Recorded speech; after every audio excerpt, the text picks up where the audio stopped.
start.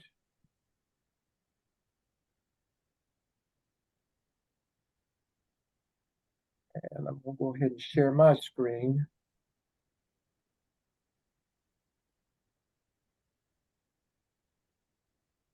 Okay, we're going to go ahead and get started, and then Dr. Lamb, I'm sure, will join us when he can, and Dr. Crawford. I'm here. Hey, Dr. Lamb. I was hiding in the back. Yes. I am a Baptist. Please remember that. I'm always on the back row. Okay. But anyway, welcome to week 2, or session 2 of our coaching agenda, or coaching session. What you see is the agenda before you, and this is what this evening is going to look like. The main purpose of this whole evening is to help you with APA 7th edition as it relates to the work that you'll be doing in this program. If you'll listen carefully to Doctors Hamilton and Revis, I promise you that any of the issues that you may have with 7th edition, you'll learn them tonight. They do an expert job explaining this. After this evening, this should resolve issues that you're having. Dr. Lamb, I want to say that I've had 7 people to fully submit, 8 people. I've had 8 people to submit task 1 with their school profile. I've already given all the feedback to them. And the main issues that I'm finding are with APA 7th edition. So after this evening, when you do your editing and go through the peer review process, then you should become experts in it as well. So that's the main thing. Now next week, it belongs to Dr. Lamb, and he is going to be in his. That's all I'm going to tell you. He's going to do a lot of things, but he's going to talk to you about Qualtrics and the guidelines for conducting Gardner-Webb surveys. And then he's going to begin, as much as he can, talking to you about building your competency folio, introducing task stream. He, along with Drs. Hamilton and Crawford, they're going to introduce you to or talk to you about EVOS and share some pertinent information about that. And I put et cetera because Dr. Lamb several other things he wants to talk to you about as well. But we pray that all of you have fared the storm and that there were no damages, at your places, and that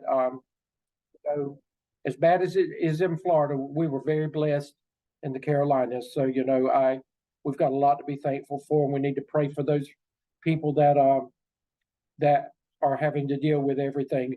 We've lived through it in North Carolina, South Carolina, so we know what they're dealing with. So I'm going to stop my share, and Drs. Hamilton and Revis, I'm going to turn it over to you. And Dr. Lamb, at the very end and anywhere in between, take the liberties to do whatever you feel like needs to be said and done. Thank you. I'm going to listen tonight for a while. Okay.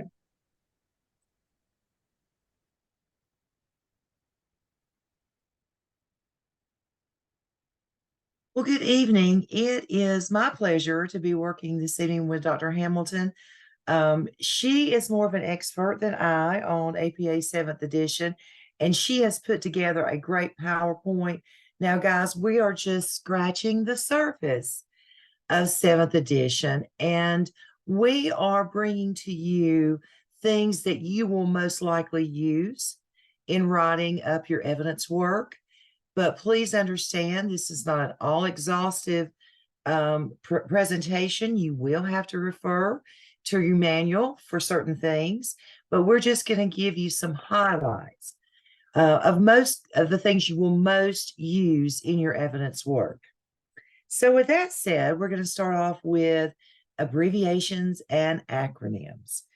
You should only use an abbreviation or create an abbreviation if you're going to use it at least 3 times in your paper. So if you're not going to use it 3 times, do not abbreviate. For example, you're probably in your school profile going to name your school and use it several times in your school profile. So that would probably most likely be something you would want to create the acronym for. Again, use it 3 times at least to create that abbreviation.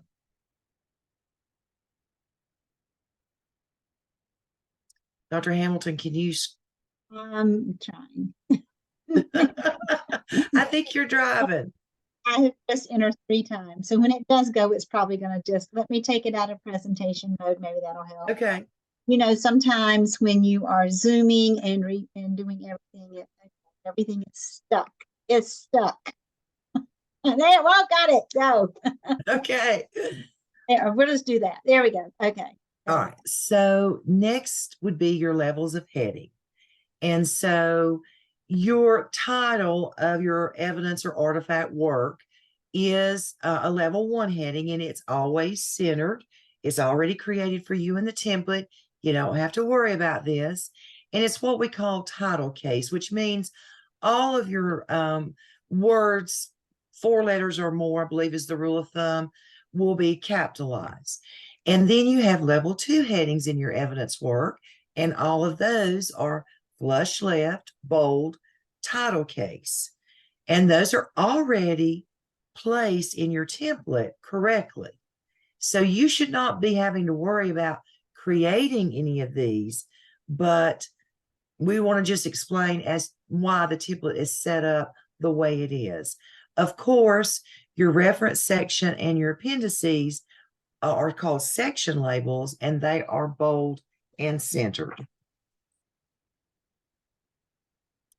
And I think one of the hardest things for me when we changed to APA 7th edition was about the capitalization rules.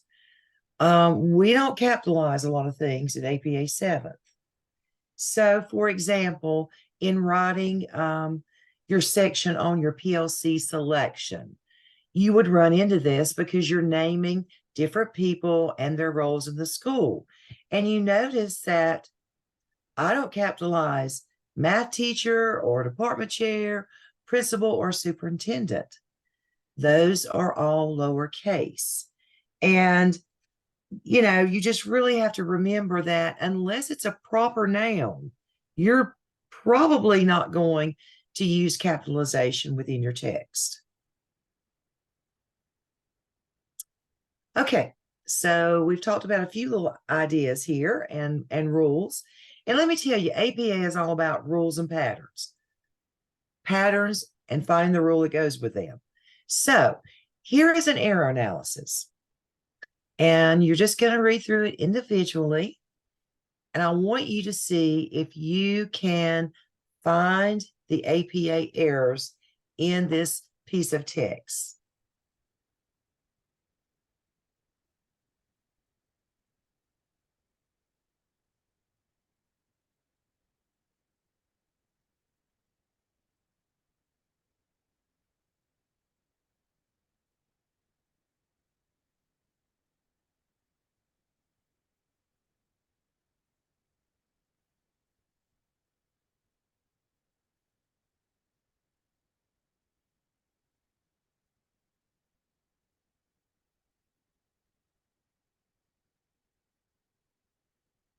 Okay, so the first thing I look at is the section heading. It's a level 2 heading, and both of those words should be capitalized.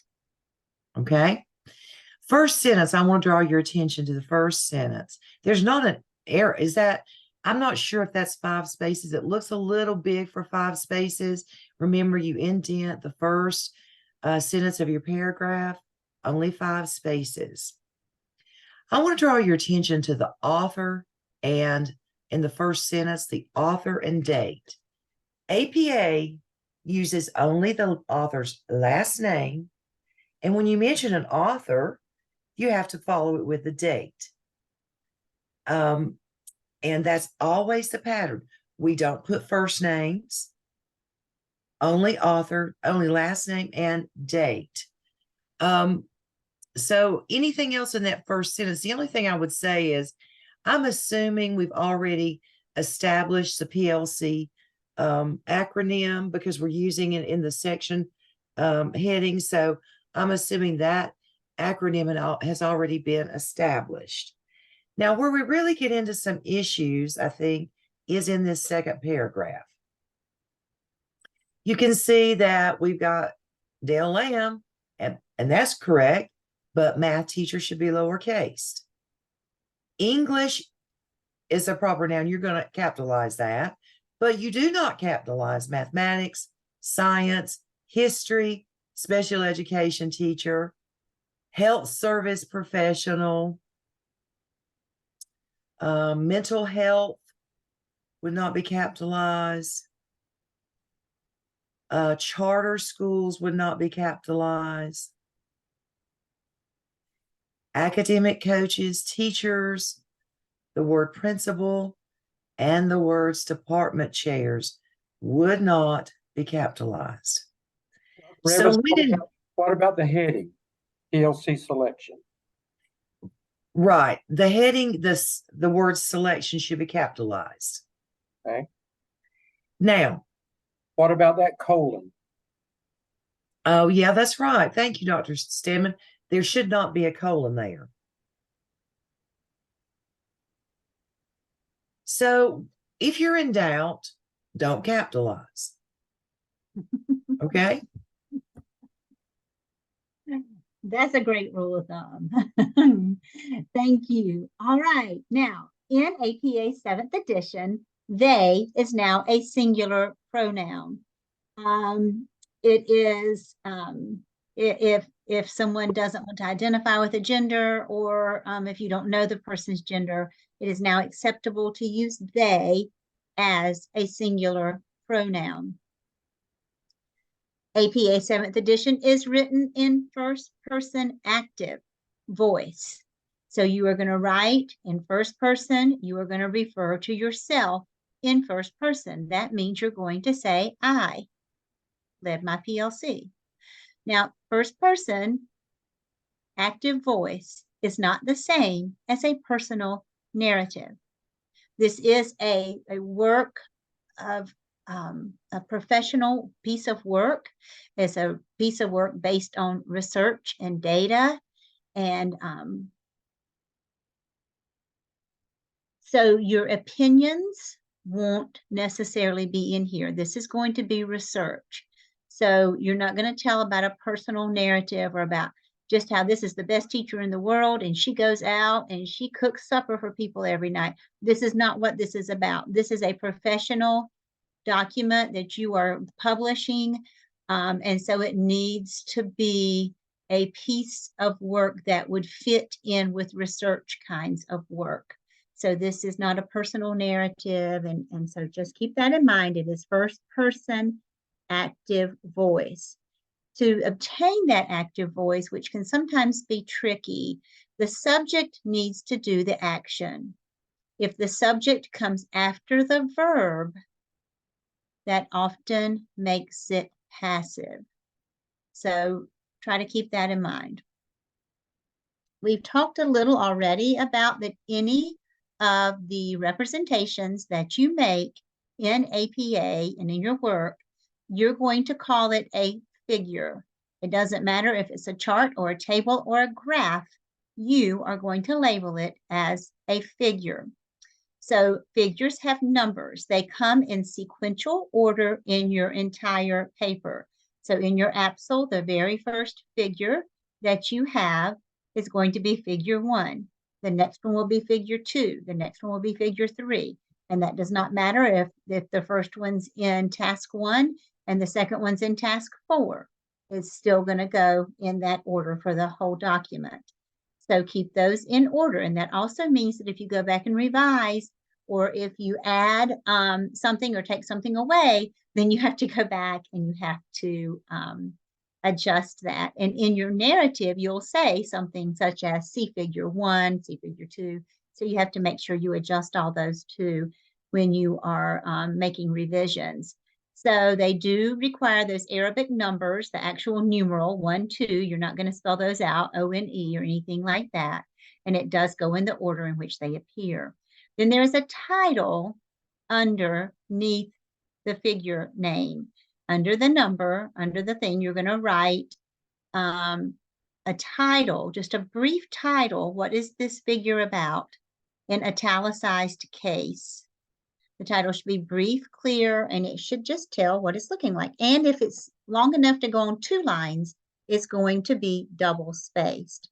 So here is an example of a figure. So you would have figure 1. Now figure 1 is going to be in Times New Roman 12 font, and it's going to be in bold. Beneath there, you're going to take off the bold and put on the italics, and you're going to name your figure. Then below your figures in italics, you're going to write note. You're going to put a period. Then you're going to remove the italics, and just in straight script, you're going to write a little note right there that describes what we're looking at. That just gives like a little description of this is this. So this is going to be a little more than your title, but you're going to have a description. And again, if this exceeds more than 1 line, this will be double spaced. So here's an example of a figure. So look at this figure and see if you can figure out what's wrong with this figure.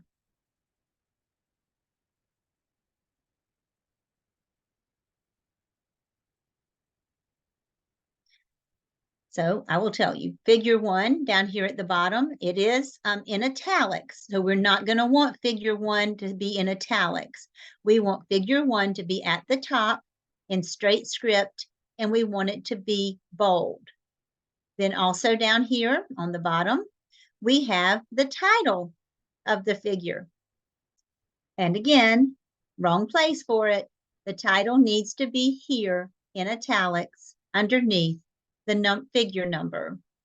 And then lastly, we are missing our note at the bottom describing what this figure is about. So we would have note in italics with a period and then a description beneath there.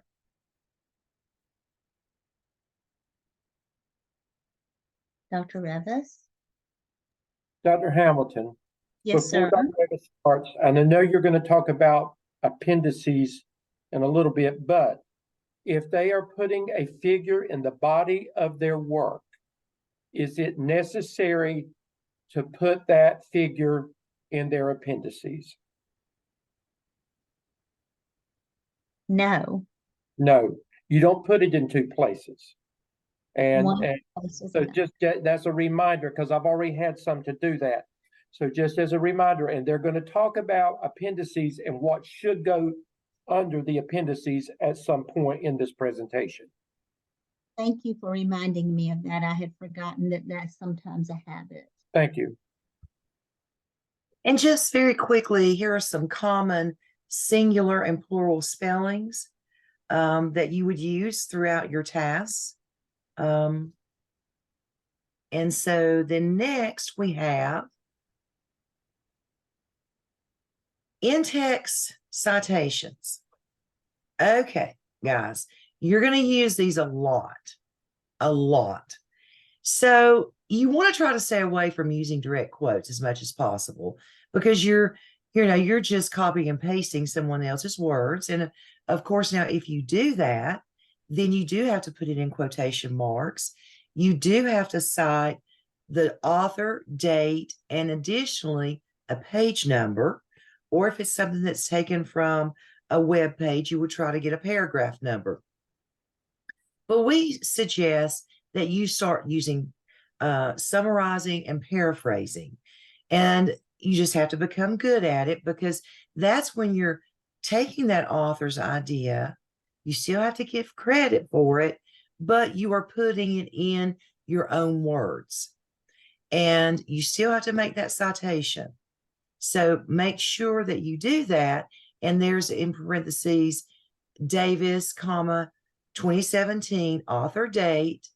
And then the semicolon is appearing there because there are 2 authors which you found that have said similar things, the same or similar things, or you're combining ideas across multiple sources. So you've got to learn to do in-text citations correctly. They can either be a narrative citation or an in-text citation, and we're going to talk about both. So let's talk about what happens when we have more than one author. Okay, in APA 7th edition, if you have one or two authors, now this would be in a narrative citation, just an in-text citation. What you would do is you would just put the author and date. If it's two authors, you join them with the ampersand. And of course, I know that these two authors, I'm using a direct quote there because I have a page number. Do not include page numbers unless you're doing a direct quote. Now, if it's three or more authors, you use the Latin term et al. Et al.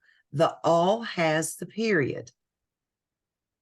And et al, I think, is Latin for and others.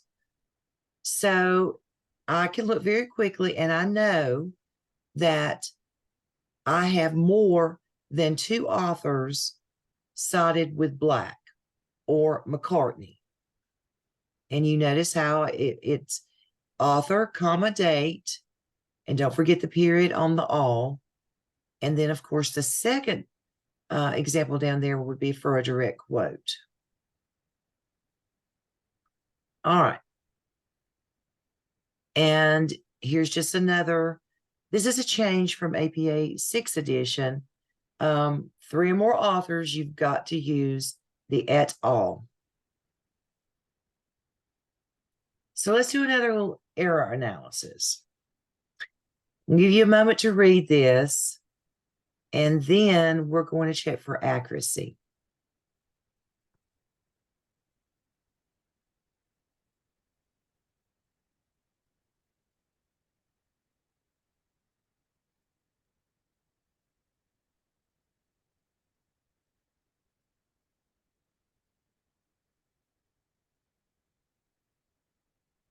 Okay, first and foremost, this paragraph needs to be indented 5 spaces. Secondly, it's double spaced. Everything in your paper is double spaced.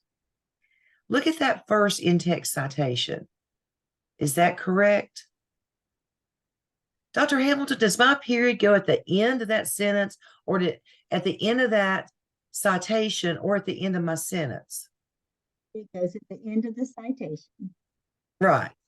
It always goes at the end of the citation. And you don't have a period at the end of after the word kindergarten. Okay. Let's read on.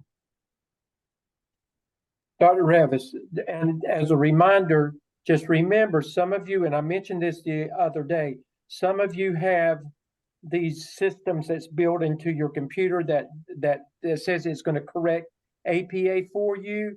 If you're depending on that, you're going to get it wrong every time, because just like Dr. Revis said, it will inevitably put a period after kindergarten, and it will also put one at the end, which makes it incorrect.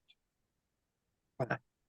So our first reference, parenthetical reference, is correct. All right. The second one, I've got more than 2 authors. So there I need to say early, et al, period, and comma, and then the date 2001. Okay. Do I have anything else incorrect there, Dr. Hamilton? I was just, the only thing is that this is not in Times New Roman, but I don't think we've talked about that yet. But it's not in Times New Roman. It needs to be in Times New Roman 12. When it's inside the parentheses like this, like Dr. Revis said, you use the ampersand. If it is not inside the parentheses, you would use the word AND. Okay. All right. So references and appendices, as Dr. Stedman just mentioned. References for in-text citations, they do come at the end of each section. So at the end of task 1, you'll have your reference section at the end of task 1. At the end of task 2, you will combine the references that you garnered in task 2. You will add them alphabetically in with, merge them in with your references from task 1, so that all those are in there together. And then by the end of your APSL 5 tasks, you will have one long reference section that references where you found all these people that you cited just in the text. So when I am reading your text and I read Barrett and Taylor 2009, I should be able to go to the end of your paper, to your reference section, to the B's, find your reference, your reference for Barrett and Taylor, and then that should enable me to be able to go to the research, however I'm going to search, and find that article so that I can pull that article and read that article myself. That is the purpose for that. If you have an in-text citation, you must have a corresponding reference. If you have a reference, you must have a corresponding in-text citation. And that is a great thing when you're doing your peer reviews. That is a great thing for you to check behind your peers on, to make sure that for every in-text citation, there's a reference. For every reference, there's an in-text citation. The references are in alphabetical order. At the very, very, very end of your paper, so after the reference section, you're going to have your appendix section. And of course, when it's more than one, it's appendices, and you will have more than one. So appendices are at the very end, and they have to be listed in sequential order as well. So however they're listed in your paper, that's going to be the order. So 9.99 times out of 10, the first appendix you're going to have is going to be, which is going to be Appendix A, is going to be a copy of that email that you are getting permission to convene a PLC from your principal. That's probably going to be your first appendix. So when you're writing in task 1 about it, and you're writing about getting permission from your principal, you will say, see Appendix A, and then down in Appendix A, you will have snipped a picture of that email, and you will have it uploaded as Appendix A. Your reference and appendix sections are both headed with those words, references or appendices, being centered. On your paper also, please insert a page break for references and appendices, so that each of them both always begin at the top of the page. Because as you work in this long document and as it grows throughout the 5 tasks, you want your references and appendices to always start at the top of a page, and inserting a page break will do that for you. Now, your reference section must have hanging indents. So we're going to watch a little video that you can find on the Gardner Webb Library webpage to help you learn how to understand and create hanging indents.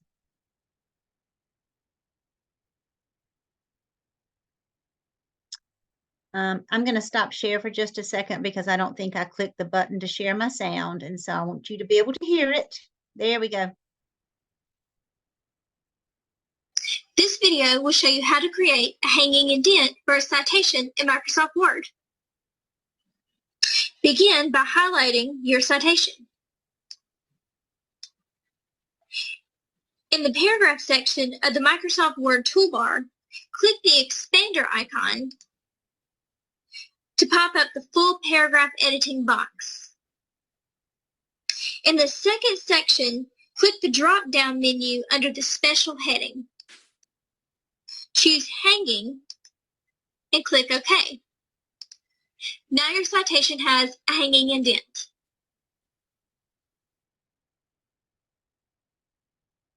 That is in this PowerPoint, which is uploaded in your week 2 and your APA references.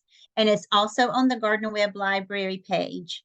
So it is there for you to watch and to learn how to do.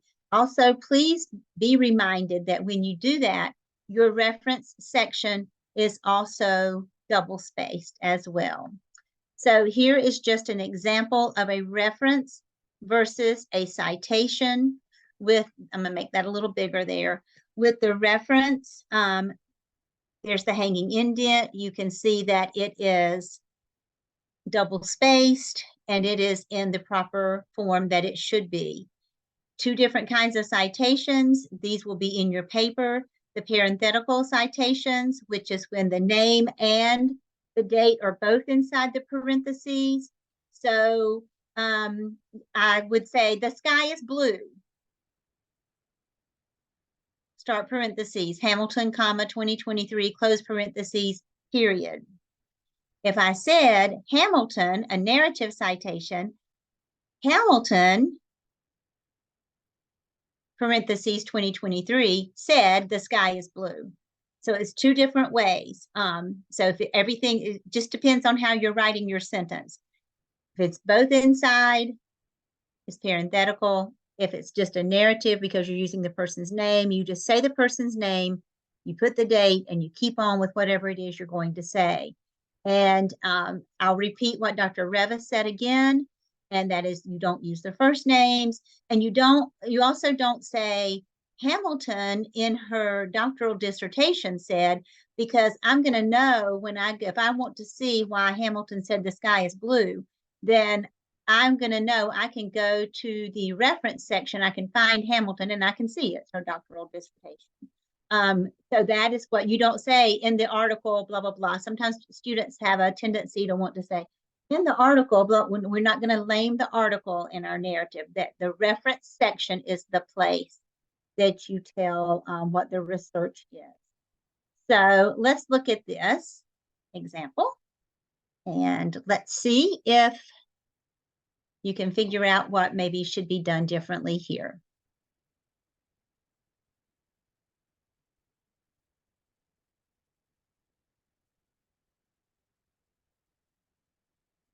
I'm going to start here, Dr. Revis, don't let me overlook.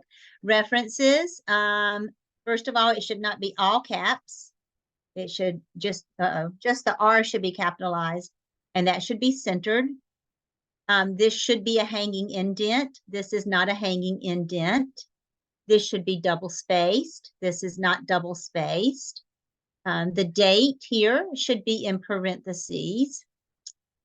Leadership through community should be lowercase. Only building should be capital. Then after the colon for the subheading, that should start with a capital. So that K should be a capital. And I know that this is misspelled. I misspelled this on purpose to make a point for you. And that is your computer is your friend. It has red squiggly lines and it has blue squiggly lines. And every time you see a squiggly line, you need to look at it carefully because there's probably something you need to change. So don't just ignore the squiggly lines. Look at them very carefully. And most of you probably have the option of right-clicking, and it will even give you suggestions as to what it thinks, your artificial intelligence thinks that it needs to be. So please don't ignore those red and blue squiggly lines. Dr. Hamilton, should references be bold-faced? That's a great question. I can't think off the top of my head right now. It I should be, think, yes, it should be. should be and centered, yes. Thank you. And guys, let me share with you a place in a chapter in your APA manual. That manual has everything you'll ever want to know and more. But chapter 10 is the place, it says reference examples. Not only does it give you examples of references for different types of works, but it will also give you the parenthetical and in-text citation forms of the reference. So that is chapter 10, and it's called reference examples. And I have that earmarked, and I would highly suggest you tab that as well. Okay, numbers from 0 to 9 are written in word form. Never begin or end a sentence using numerals. Okay. one space following your punctuation. At the end of the sentence, it's just period, space, and start the next sentence.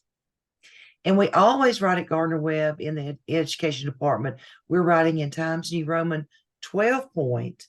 Even though your APA manual, if you read into it, it says that you have some options. Our education department is Times New Roman 12 point.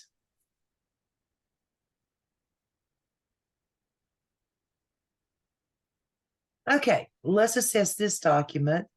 Again, with everything we've talked about, let's look at this document and see if you can do an error analysis here.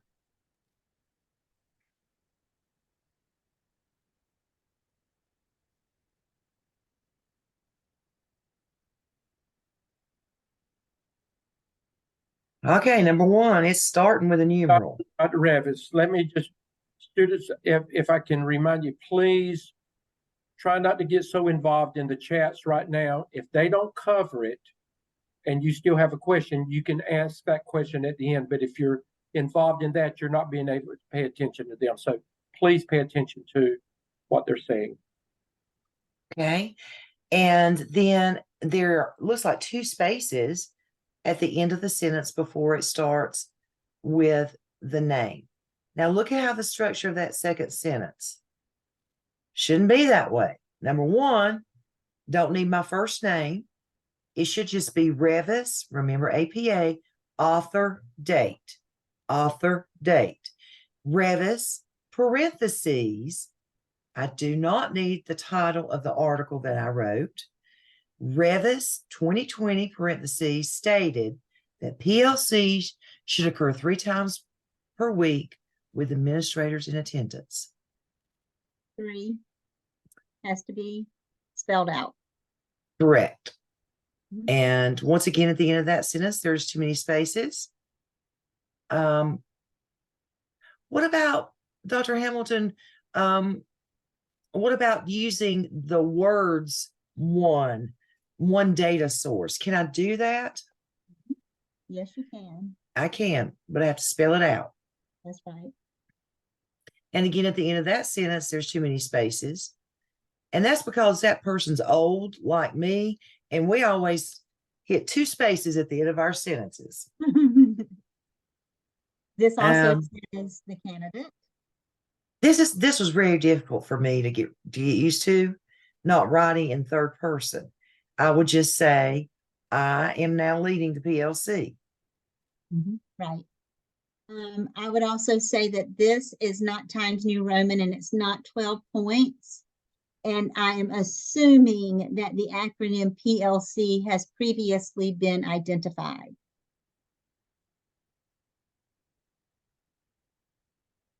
Okay, Okay. last but not least. Let me ask you this. This question came up in the chats. I looked through them, but the percent symbol versus writing it out. I think either one is correct, but you must be consistent with what you do. Is that correct? Well, if you're saying 3%, then you have to spell out 3. So you're not going to put the percent symbol after Okay, that. Right. Because that's not an Arabic number. You would only do it after an Arabic number. Okay. But in the middle of a sentence, you can use the number 3 in the percent symbol. No, Symbol. you can never, let's go back to this, right here. Numbers 0 through 9 are written in word form always. 0 through 9 are always in word form. Also, speaking of that, when maybe you're talking about the demographics of your school, you're going to start with the group that's the biggest group, the biggest number, and then you're going to sequentially get lower. So if your African-American students are 50%, you would start with that. And then if your white students were 20%, you would do that next. And then if some other group, say American Indian children, I think that's one of the ones that are on there now, 10%, they would be next. Hispanic, 9%, that would be next. Other 1%, I think I did my math right. That would be last.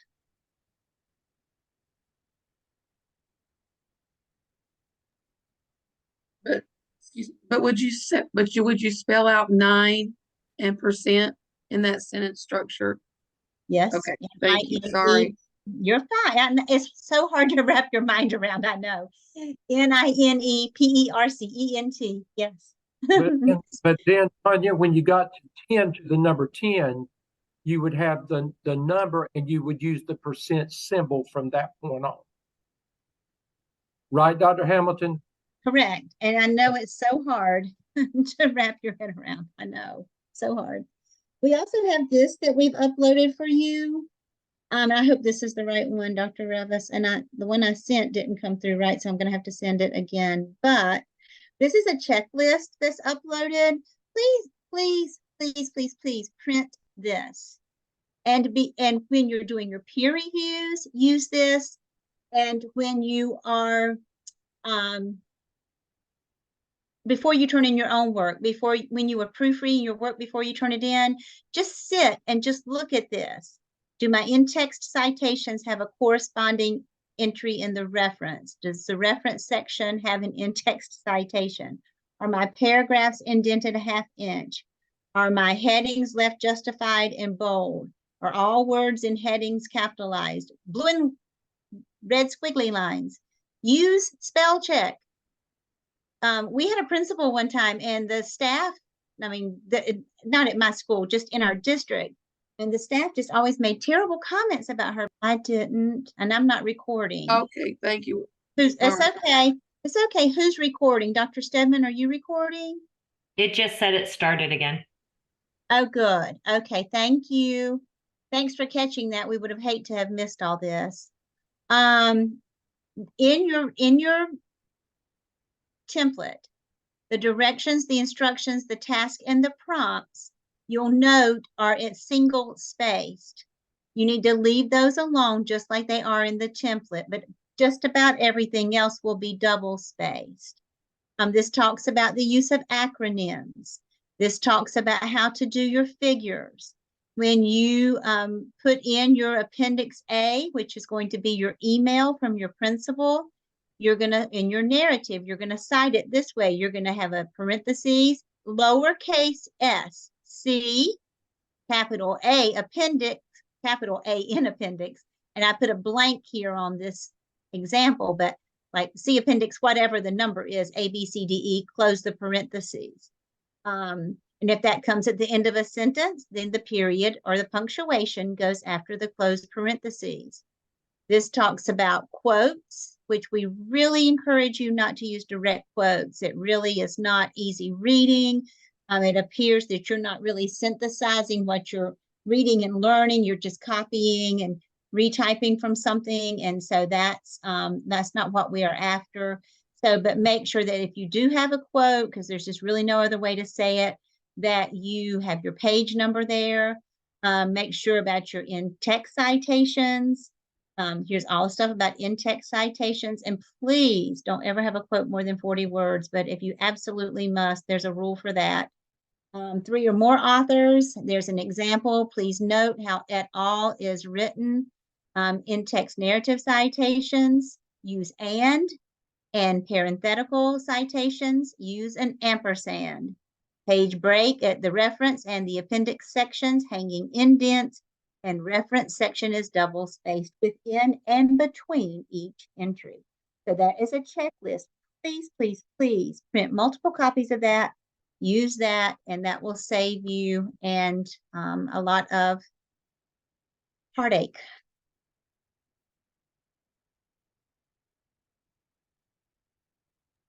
Dr. Hamilton, one thing that Dr. Stedman wanted us to do was also just take a quick look at the Bulldog One search in the library. So, do you want to stop for questions now, Dr. Stedman? Or Or do the, let's do that at the end. You go on and move forward. okay, all right. Yeah.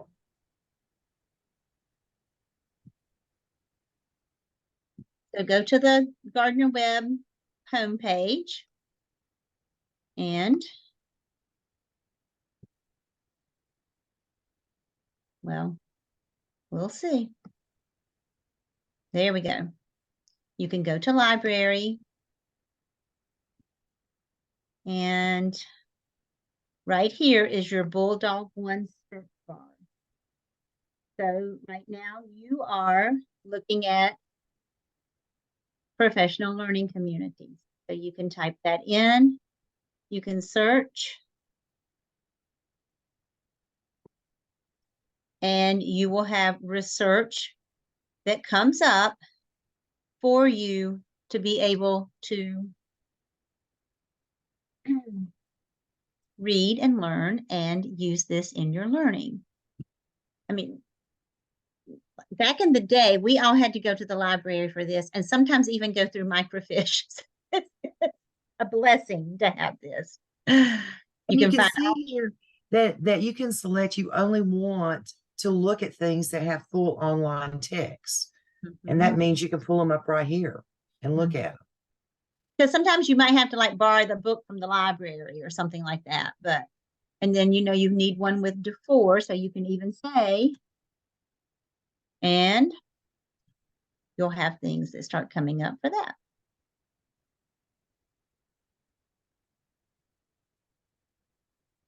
And Dr. Hamilton, let's show them on the library homepage where they can go for some quick reference guides on APA. Okay, let's see if I can get back to that. Here we go, right over here. You'll see quick links like citation style guide, right? Uh-oh, I just lost my page. Where did it go? Here we go. So we can go there. And then you'll see now, just pay attention right here at the top. There are different styles. We are using APA.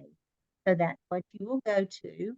And then this will take you to that same page that has the little video we watched about the hanging indent. So that is there. Talks about alphabetizing your citations in the reference list by author last name, double space, hanging indent, capitalization and italics. There's the APA 7th edition manual. You can probably find some things in there that will help you as well. This also has how do I cite, because you're going to read different things. Like you're going to maybe find things on a website, or you may find things in someone's dissertation. You may read the book. You may find a journal article or a newspaper article or something. And so this will show you how you're going to cite. Each one has little nuances of differences on how those things are cited. So this will show you how you're going to cite that. And again, remember that we do require Times New Roman in ours. So that is there as well. And then this just shows you about talks about in-text citations, and which we talked about. And then here's things about quotes, paraphrasing and summarizing, long quotes, and when you have multiple authors, which we covered as well. But that's a handy little page for you too. Thank you, Dr. Hamilton. You're welcome. Dr. Hamilton or either Dr. Revis, can you go to your Blackboard shell and can you show them where the APA resources are in there and just remind them that we've placed things in there as well? Sure. I think I have mine pulled up. So I had mine under week 2 up here at the top with everything else we've done this week. And we also have this section in here called APA format materials. It is right before the Axel test box. And so you can go there to your APA format materials section, and you'll see that there's the link to the Dover Library there. This is our PowerPoint that we shared this evening. There's a video, I guess, from That's from January. Is exactly what we're doing now. the APA 7th edition PowerPoint, that might be an old one. And then APA for formatting figures and tables is here. This is probably a video that Natalie Bishop, who is one of the librarians did one time. So we have that archived in there. And then that checklist that we just went over is right here for And you. the reason those videos are in there, they're archived, is that just like tonight, with unstable connections and things going on, you never know but it's the same information. So if for some reason you go to tonight's video and there's something that's not clear or whatever, or let's say, for instance, something happened in what you can go back to those archives, and even though it was another semester, it's the same information that we have shared previous semesters. So those are two backup plans that we have just in case there's an emergency.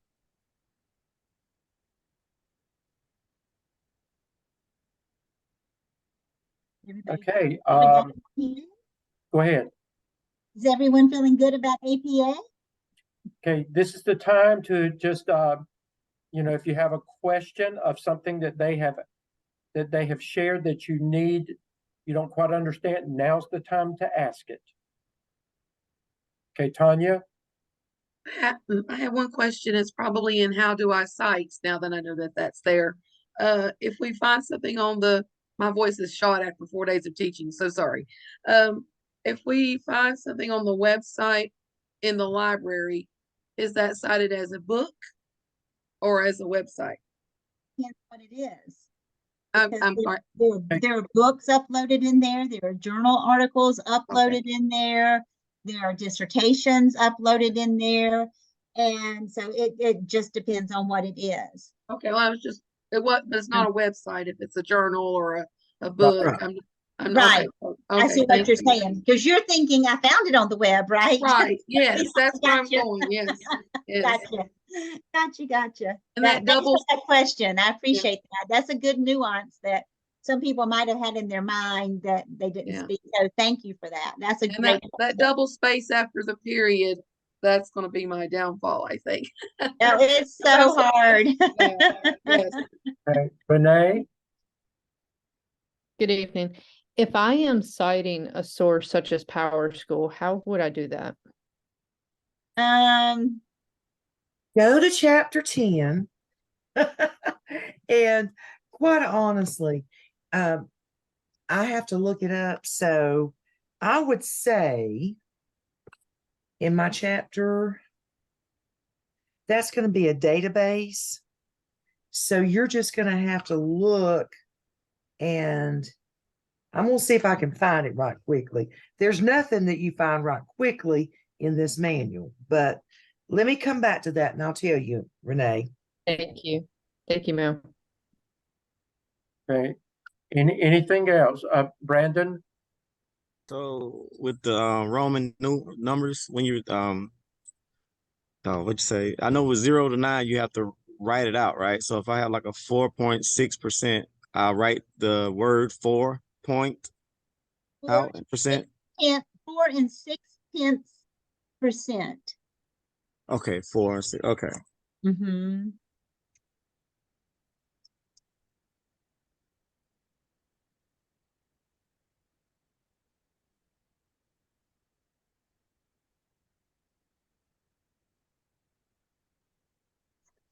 Okay, I have Renee's answer. It is in section 10.9 data sets. And then look at 10.10 computer software, I believe is where it would be. You just write, if you know the author or the group, the date, and then the title or the name of the apparatus, like if you're using PowerSchool. Okay. So it's Thank you, ma'am. I appreciate look at 10.10. All right. Yes, ma'am. Thank you. Thank you, Dr. Revis. You get an A+. Sure does. Well, it could be somewhere else too. I had a question about the references. Sequential means that we put the references in the order that they appear in our writing, not alphabetical, correct? The references are alphabetical by last name. The appendices are sequential by how they appear in your evidence artifact, like your APSL. Okay. Thank you. You're welcome. Fiona, that's what Dr. Revis was just talking, Dr. Hamilton was just talking about. Dr. Hamilton, say that one more time.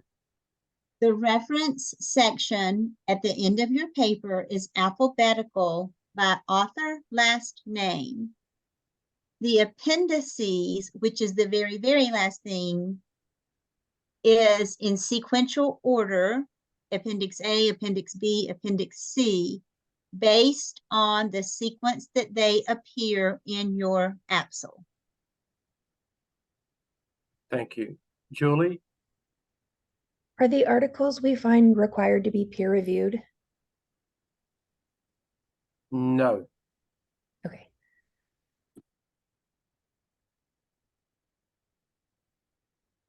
I mean, it would be good. It would be good if they were, but You won't have enough time to do all that peer reviewing on those things. I mean, if you have time, yes, but it's not a requirement.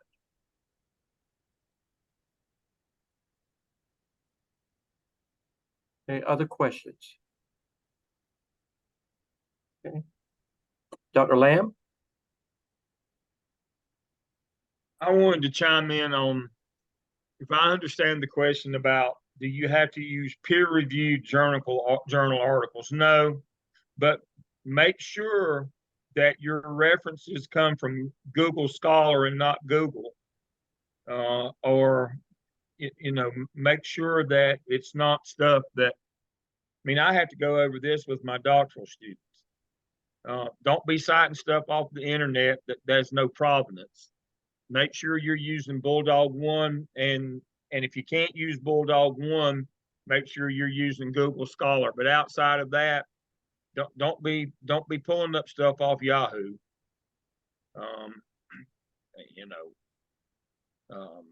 We only work in the objective truth realm, not political or personal truth realm, and so there's a lot of articles out there that aren't peer reviewed, but they're in legitimate sources.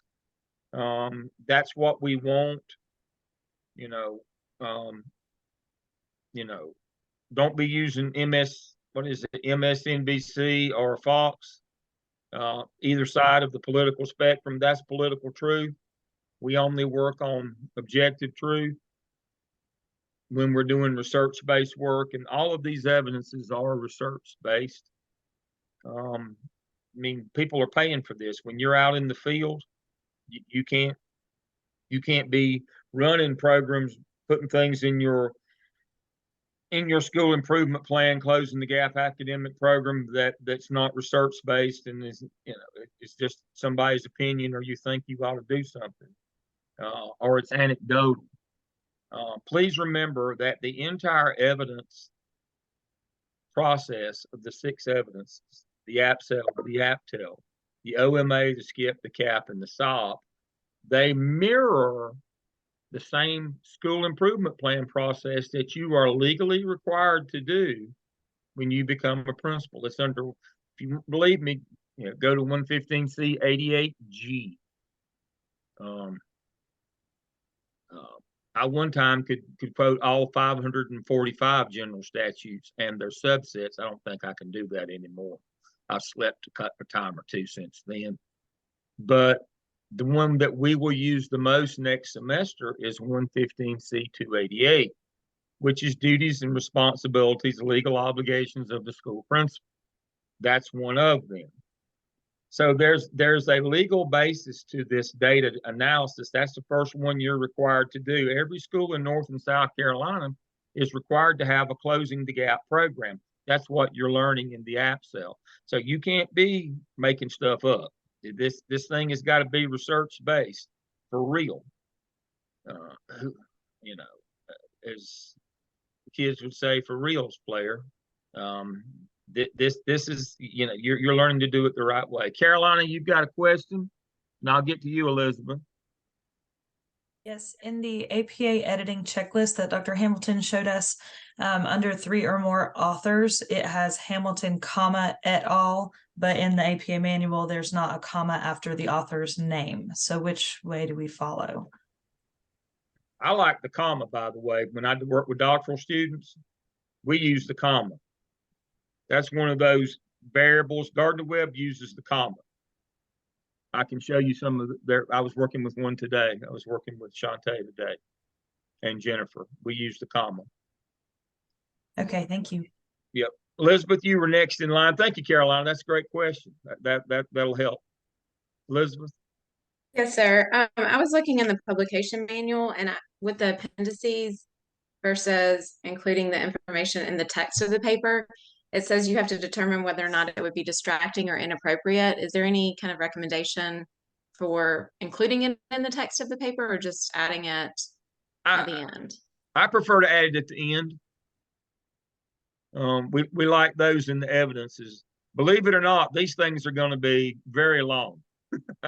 When you start putting 5 tasks together, and the more that you can save in the body of the paper for the state grader, that's going to grade this thing, the better off. One of life's lessons is don't poke the bear.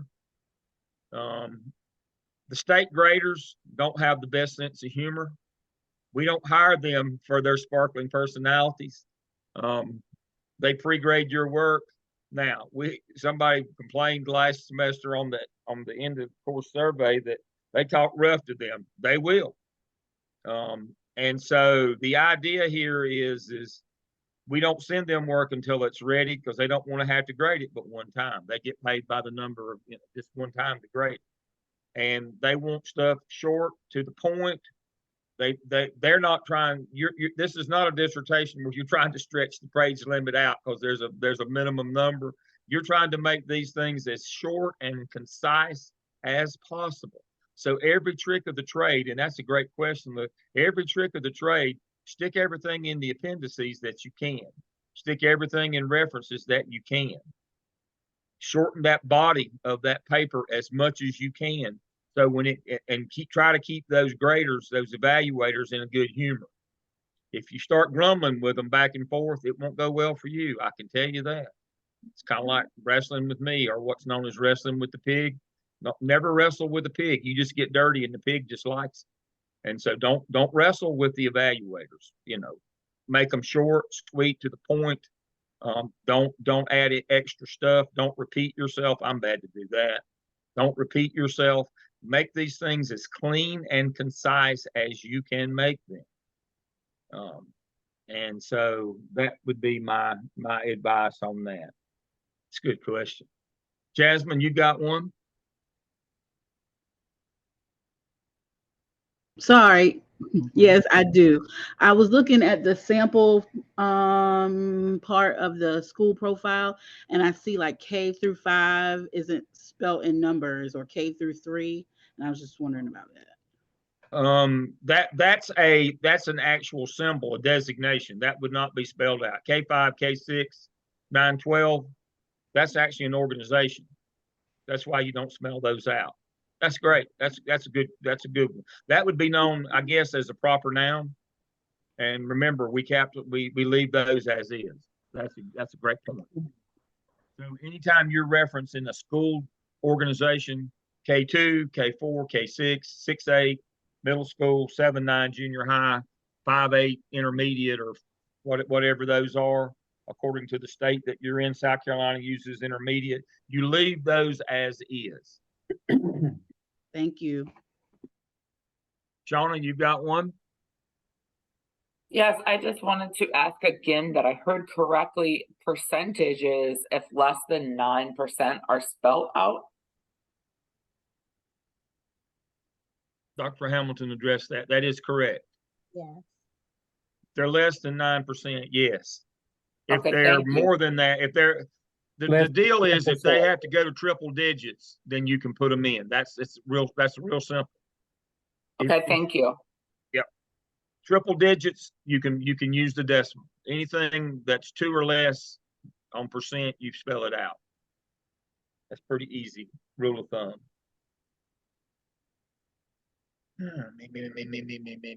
What I'm really time is it? excited about is that you guys are obviously digging into the APA manual. Good. I'm very excited about that. I am too. And I've got something else for you tonight. If you want to play a little bit before next week, let me share my screen. Now, this is completely optional. This is just you get to play a little bit. Let me share my screen. So in the same menu in Web Connect where you find your email and Blackboard, you'll see a thing that says Qualtrics, first-time users. You can go ahead in and start you a Qualtrics account because we're going to start using that. I'm going to show you how to use it next week, how to build surveys. We don't use, again, it's right here in the same menu in Web Connect where you find email and Blackboard. Qualtrics first time user, and if it won't let you do that, Qualtrics sign in. One of those two will let you in, and you just use your Gardner Web email, full email, and your password, and you can create you an account. And you can see how surveys are built. Now, the reason why we use that is that we're research based. When you send a Survey Monkey out, there's no way to validate it. We can validate, or I can validate them. You'll send them, you'll share those with me. I'll validate your surveys and you'll send them out. Now we even make doctoral students share them with a full-time faculty. So that's not a problem. I do it all day, every day. And so when we do surveys in research-based programs, we have to use a research-based survey software, and ours is Qualtrics at Gardner Web. So don't be sending out Survey Monkeys or Google Forms or whatever, any of those. There's no way.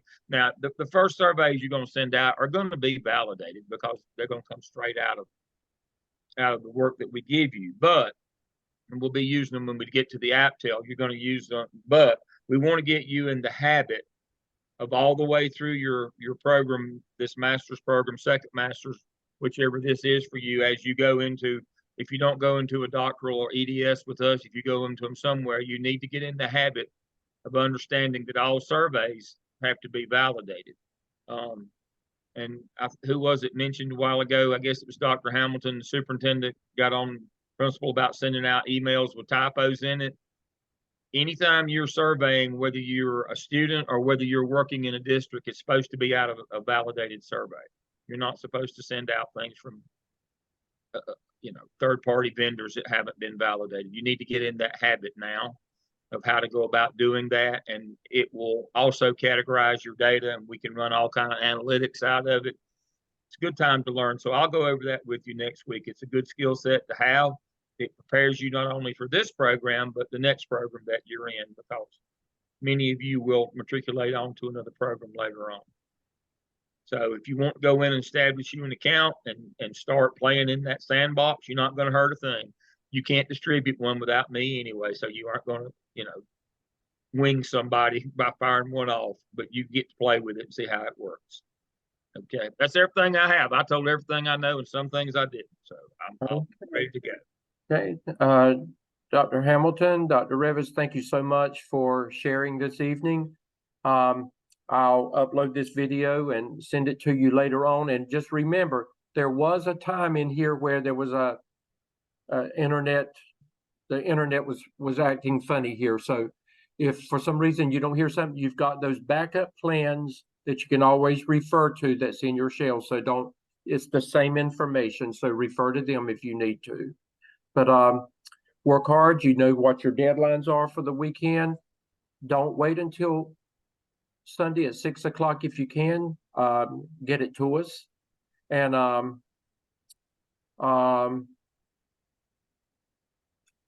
I know what it was, Dr.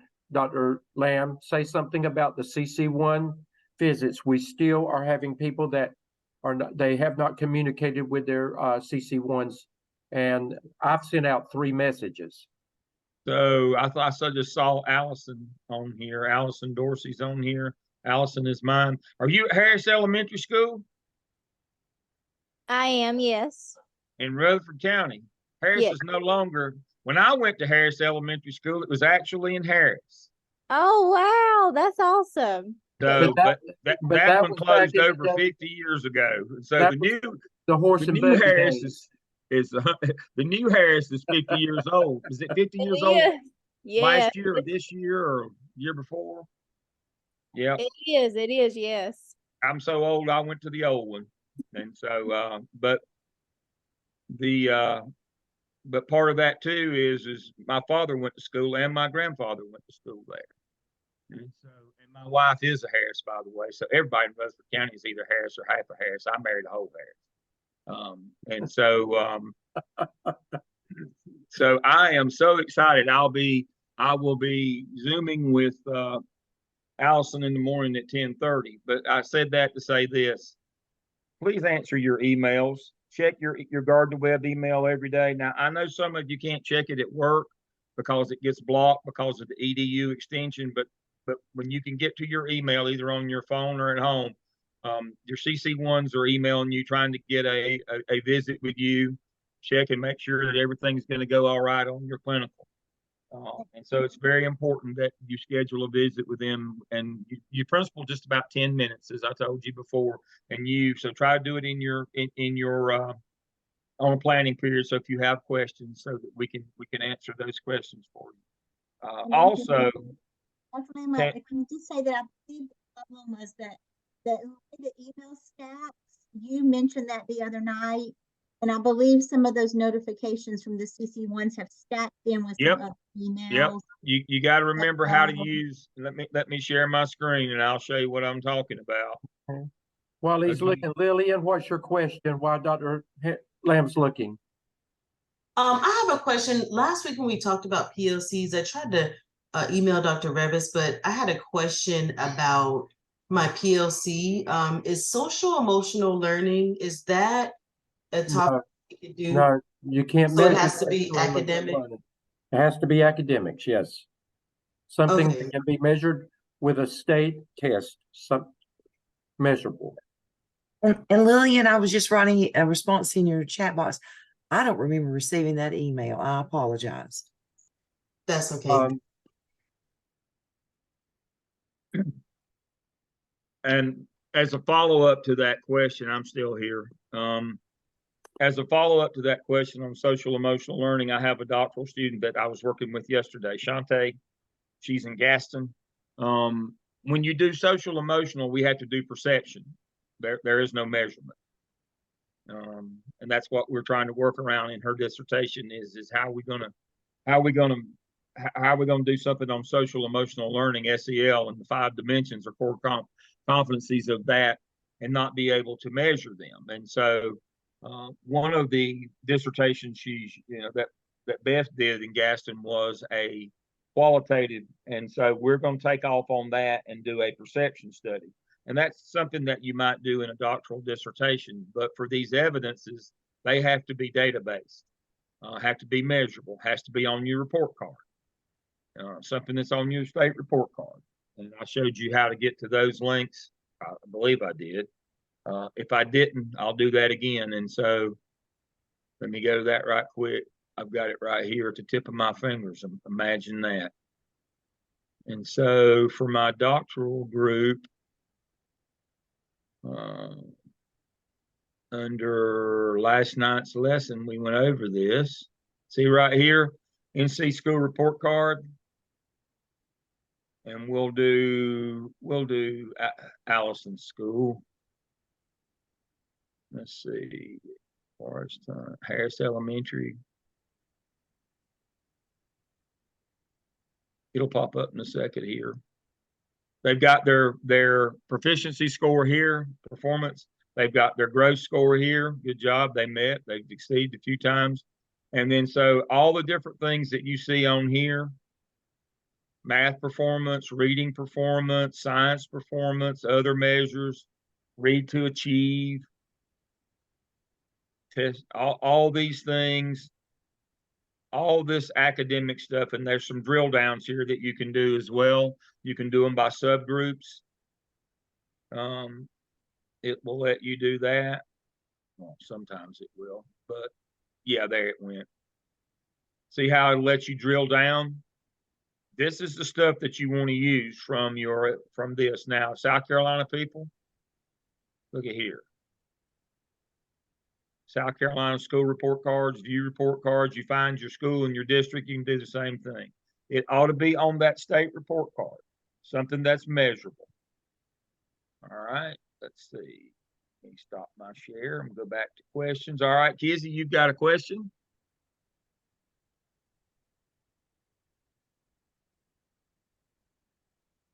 Yeah, so my principal, she's want me and another student that's in the class to do our PLC on student engagement, and she want us to base it off the panorama data. But is If that your school possible? district, if your school district measures that, Yeah, well, yeah, she says it does. well, that's what I mean. If your school district, I mean, that's one of those local things. If your school district does that and they measure it, they have a way that's local testing.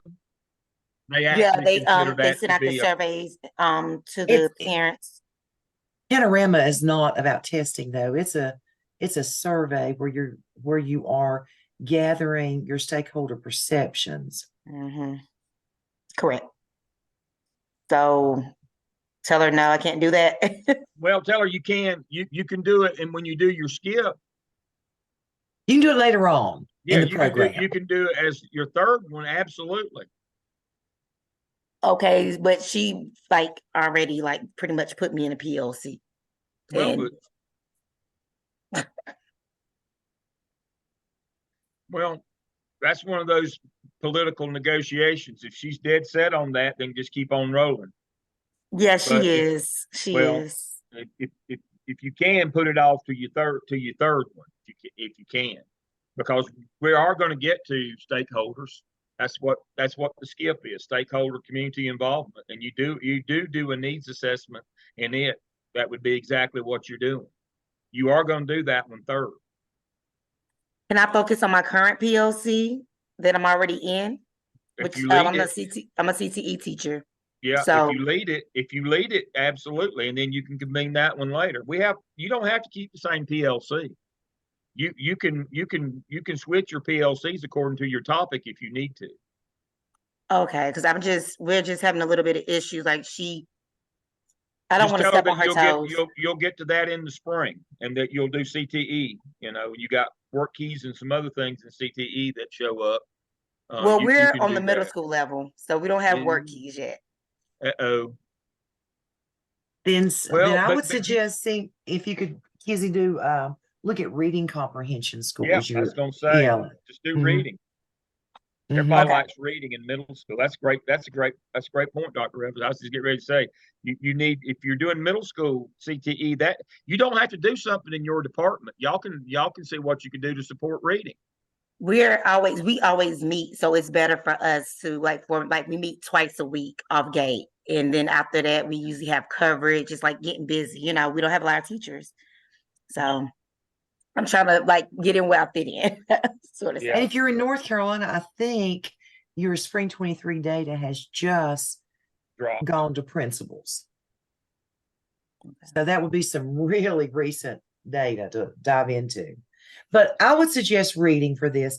And Kizzy, another thing, I don't want to throw our state scores or evaluators off with you doing something on perception right now. Perception data. I don't want to do that. They'll welcome it for the skip, but if you're middle school CTE, you ought to do reading. Now, I'm going to say this as well.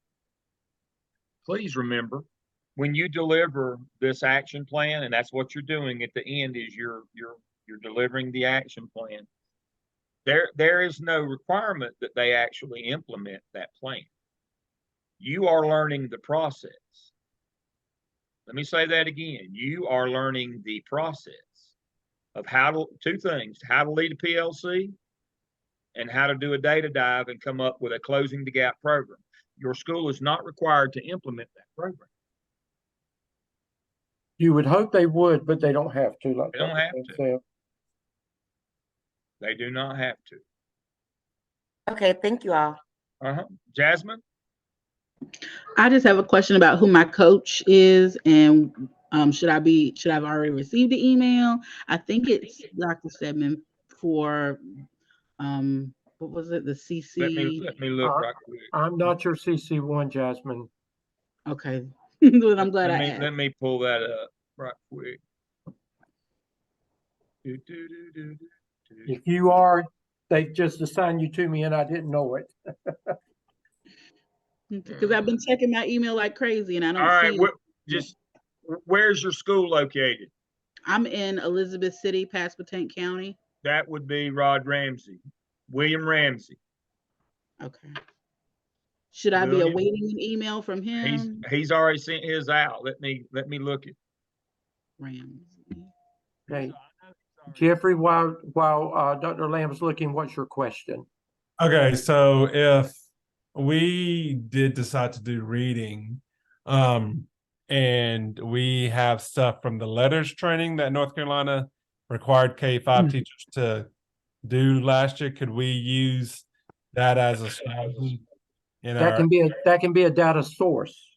Okay. That can be a data source. Now, when you do your data dive, I think we talked about that.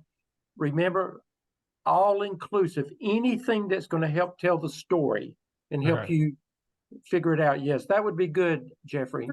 Okay. And then I guess when I talked with my principal, she wants me to focus on math, but our need was in ELA. So is it okay that I focus on math if that's the case? Well, Yes. and you need to say that your most pressing need is when you get to that point. However, your site administrator has determined that this is the direction that your PLC will have to go in. Okay. And, Jeffrey, I would ask your administrator if you have data that show that reading is a more pressing need than math, then ask your administrator. So talk to me about, maybe I've missed some data, I think if she may have some stuff you just don't know right now that really does lead to evidence that is what you need to do. So ask, have that Right. conversation. Yeah. Which Right. we did. And she said that there's a lot of focus in our district already on reading, and there's lack of focus in math. So that's okay. Yes, but you're Yeah. going, but when you have your conversation with her, if that's what the most pressing need is, you're going to say this is the most pressing need, and then you got to go in the direction, as long as it still can be measured by test, that she wants you to go in. Okay. Okay, Beverly. I'm in the same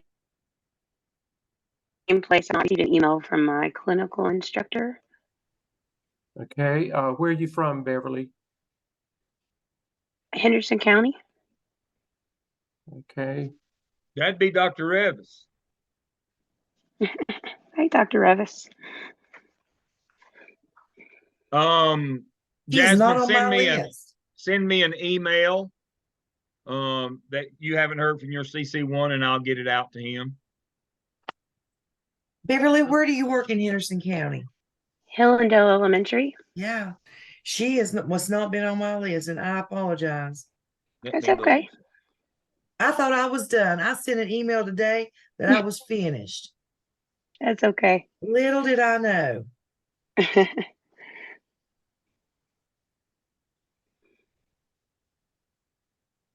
I'll shoot something out to you and we'll get you signed up, okay? Sure, thank you. Mm-hmm. And if there's somebody else, if you have not received an email from your clinical or who you think your CC1 is, again, you can send it to your Send it course to me. instructor, and we can, or to Dr. Lamb. If you send it to us, we're going to send it to Dr. Lamb for you. Okay. Send it to me, and I will get it. I will forward it to the appropriate person. Make sure you got your contact information on there, so that more than if it's something different than your Gardner Webb email, put your school email on there too. And again, check for stacked emails, because I know that Dr. Talent she showed proof of where she had sent it out, but anyway, for some reason the student had not seen it. Jasmine, did we answer your question? Okay. Let me share my screen again quickly here. Here's one we were working on today, and you can see it just says ROM, but it's got some other people right here as well. And you can see there's 11 more messages. Anything that has that person in it, it stacks that email under that one. And so remember that this is what Outlook does. It stacks emails. And so if you've got Gardner Web emails, you might want to click on them and then it will show you all the different strings here. And sometimes if it doesn't show you the strings, if you will look under the name tag right here, you see those 3 little dots. If you'll click on them, there was the hidden ones. Hope everybody saw that one. Again, those 3 little dots right there underneath the tagline of who sent it. Anything else that they've sent in that will be hid under those. So not only does it string them, look how many's in this string. There might be 100 emails in this string. See, every time I hit one of those, anytime you see 3 little dots, click on them and it will open up more that are hidden in that stack. I want you to look at this. Right, Dr. Hamilton and I wrote the email out.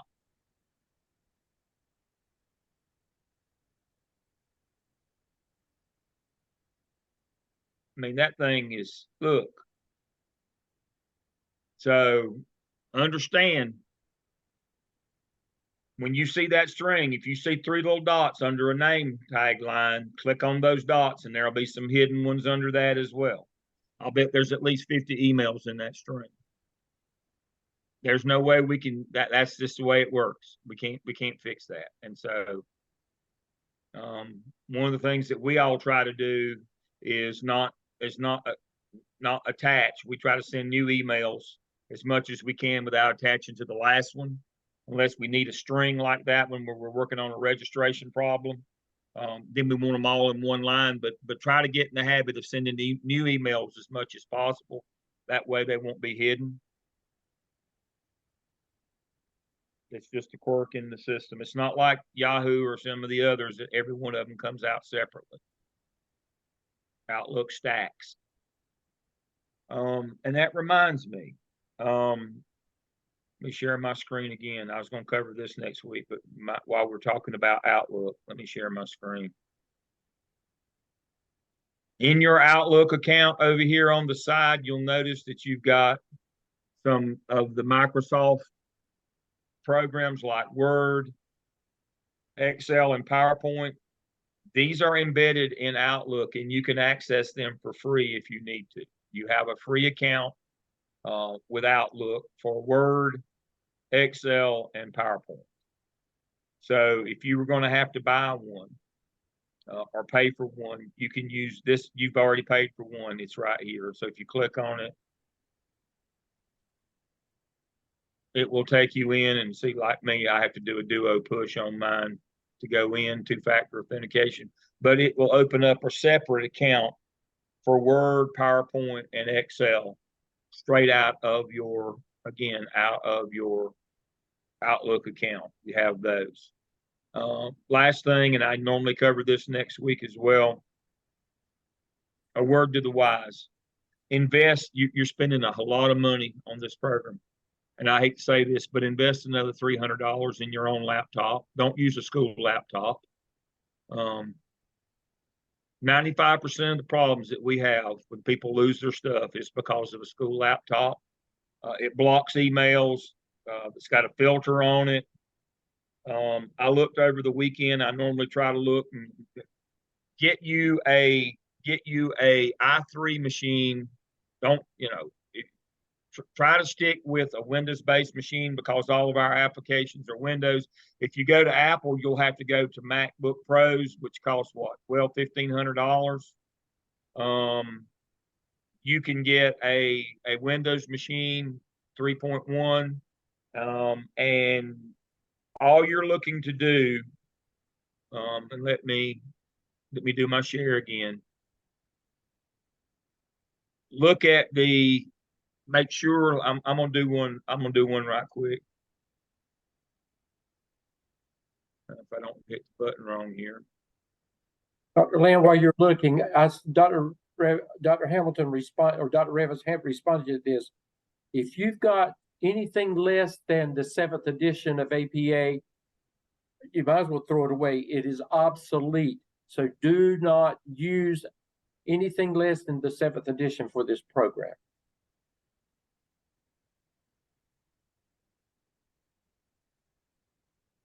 All right. So when you're looking for a laptop, you don't have to buy the 9.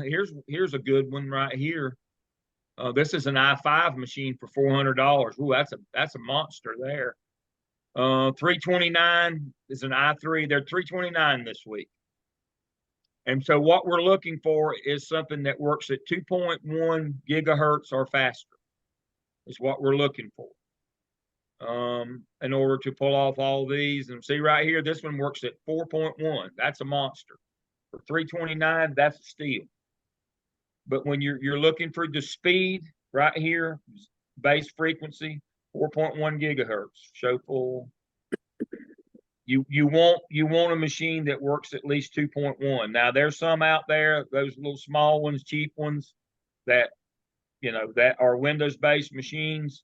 But if they don't work at 2.1, you will have a hard time using TaskStream and Blackboard if they don't work at least 2.1 gigahertz.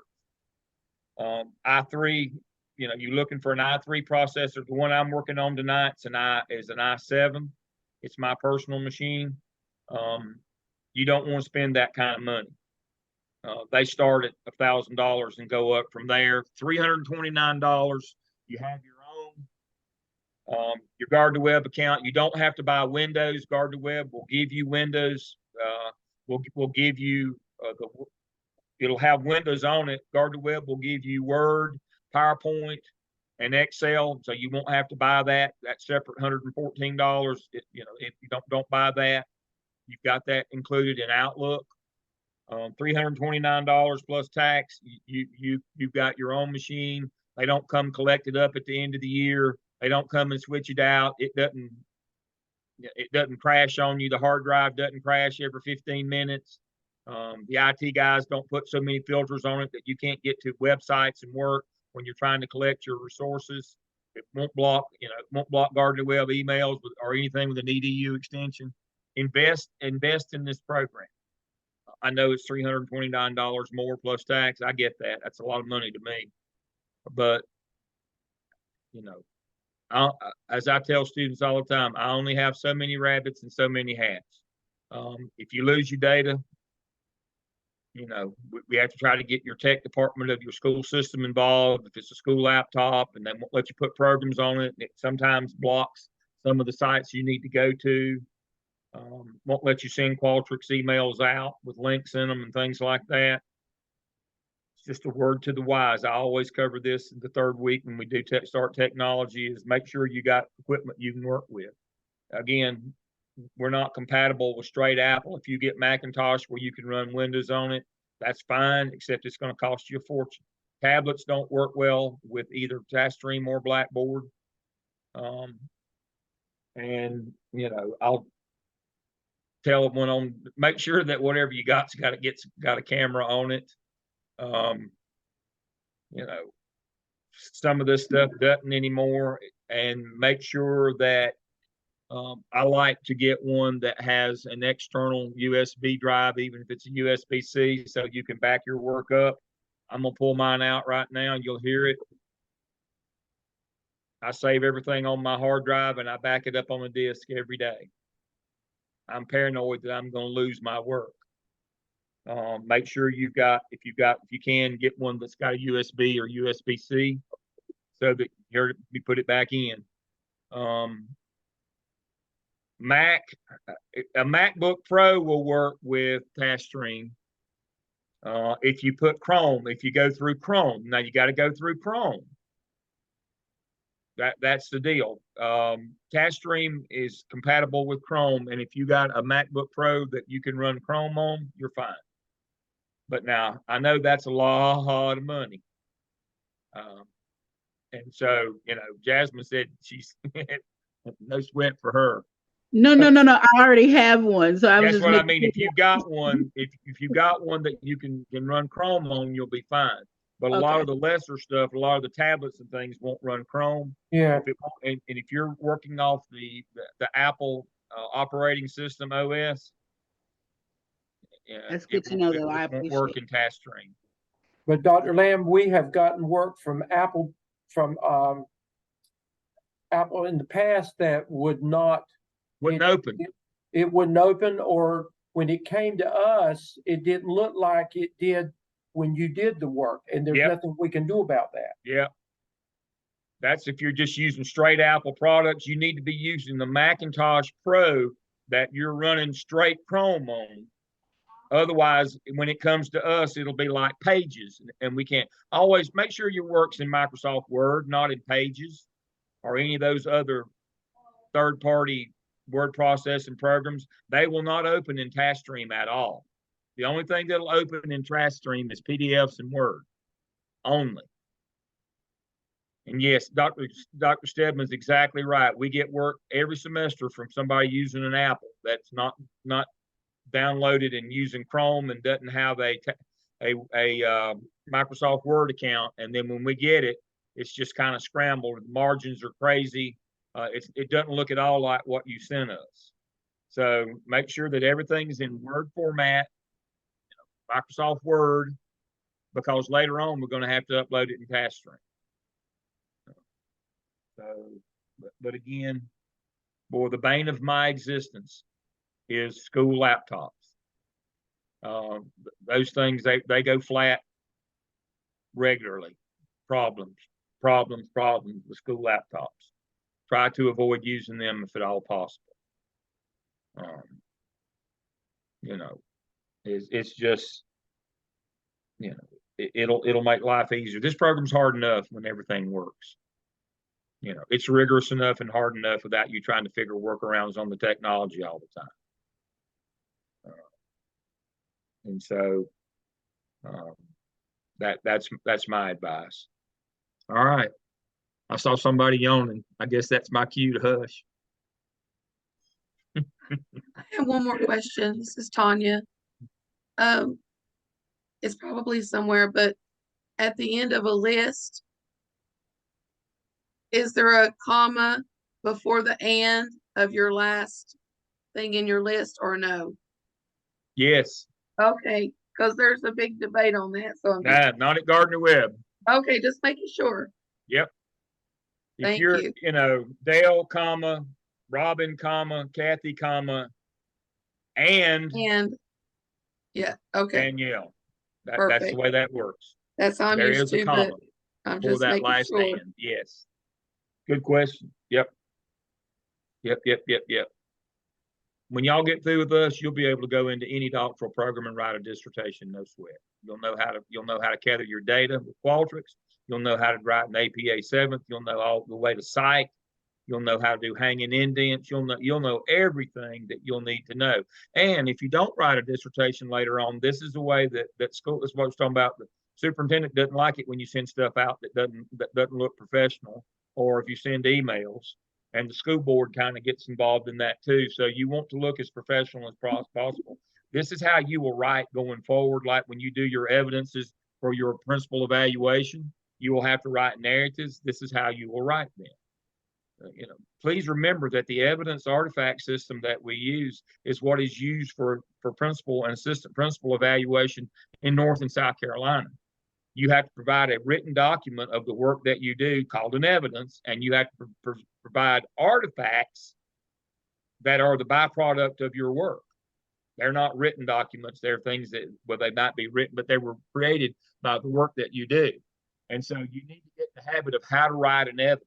Even if you're not going to write a dissertation, you got to do that for your evaluation system. And so Jamal said he'll show you his next week, and that's exactly what we need to see, Dr. Crawford, is how he has to do that. He's in Winston. Now, I won't debate that there might be some smaller districts that might not require that, but somebody's having to convert that stuff because it has to be uploaded in the state evaluation system. So you realize that your evaluations go into a system, and then we as a college get the results of those of your formal observations. All that stuff is uploaded in a repository for DPI. And so just like they measure our effectiveness on how many of you pass the praxis exam, they also measure us on your portfolio, but they also, once you graduate and get a job, your observation and your documents go into the repository as well. And we're graded on how well you do on that as well. We get your performance data. So that's why we spend so much time and trouble on this at the beginning of your program. You're going to see this the rest of your life as a school administrator. You're going to see this. This is how you're going to do business, evidence artifacts. And and the writing will always be the same. It has to be in the same style for everybody. Yep. This is the corner of the realm in school administration. And, we want you to know the process. Now, will it make you a better principal? I don't know. It makes your scores better, though. I can tell you that. Let me show you that one quickly. I'm stealing all my thunder from next week. And so if I go here, quickly, Dale, quickly.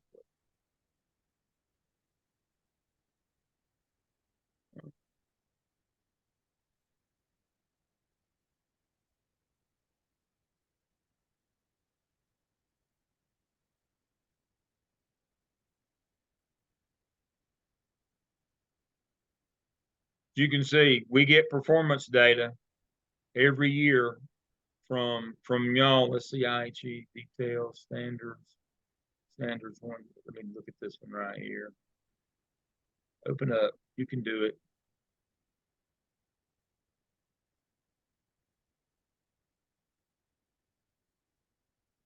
There it is, right here. This is what we get. And this is an old one, so nobody's currently in the program doing this, but there's one.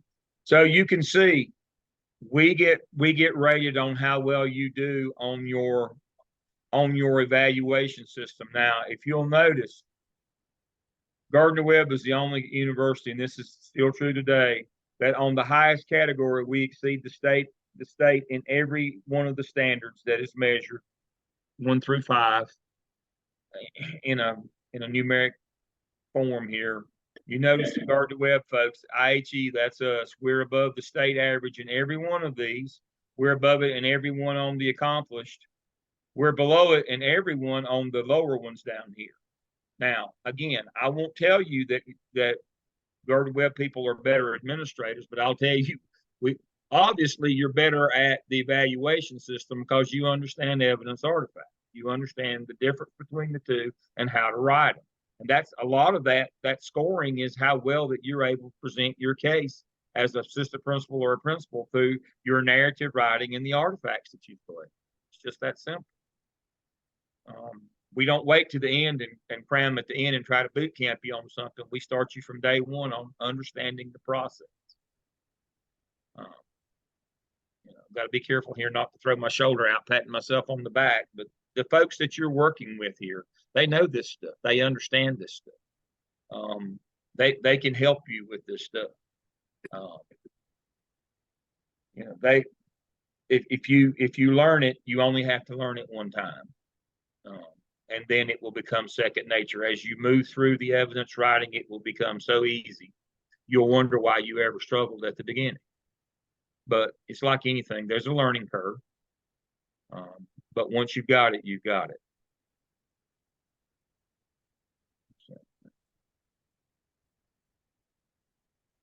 All right. Anything else that we've missed tonight? Right. It's nearly my bedtime. I think their eyes are about glazed over. I know. I see them yawning. I'm going to have to start drinking coffee. I'm old, folks. It's only 15 minutes to my bedtime. I'm going to tell you. Oh, I know better than that. That's Yep, I sleep like a baby. I get up about every hour crying, have to go to the bathroom. I rarely sleep, but I know it's getting late. You folks have to work. We appreciate your time and for you being with us. Stick with it. It gets easier every day. But again, you're learning transferable skills that are going to stand you in good stead out in the real world. And that's what we're interested in, is your success once you get out there. We want you to be great. And we celebrate your successes along with you. And we know that they're just around the bend. You just, got to be, got to be patient and work the process, and it will go well for you. Dr. Stedman, close us out tonight. We're ready to go home. Okay, I'm just gonna say good night, and we will see you on Tuesday.